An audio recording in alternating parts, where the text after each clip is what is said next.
Hi hello friends, நான் உங்க ஸ்ரீராம் பேசுறேன். ஸோ பார்த்தீங்கன்னா நம்ம ஐபிஎல் மேட்ச் தாங்க. ஒரு காலத்தில் சிங்க நடங்கோட்டு சிகரத்தினேரு அப்படி இருந்த சிஎஸ்கே டீமை ஆம நட போட்டு அமைதியாக போய் சேரு அப்படின்னு சொல்லி ஜிடி கேப்டன் பிரின்ஸை அனுப்பி வச்சிட்டாருங்க கில்லு.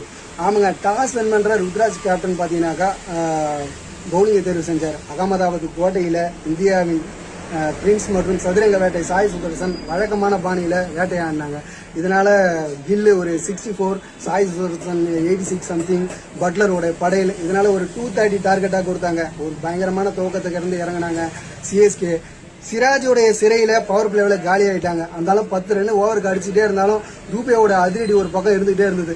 இருந்தாலும் பார்த்தீங்கன்னா ஒரு அபாரமான கேட்சை பிடிச்சி விசில் சவுண்டுக்கு ஒரு ஓய்வு போட்டார் கில்லு. இதனால பிளே ஆஃப் உடைய கனவு திகழ்ந்து போச்சு. அமைதி வேகத்தில் கிளம்பிட்டாங்க சிஎஸ்கே. ஓகே ஃப்ரெண்ட்ஸ், மீண்டும் அடுத்த பதிவில் உங்களை சந்திக்க தயாராக இருக்கிறேன். இதிலிருந்து விடைபெறுவது உங்கள் Sriram. Bye bye, take care. Ahmedabad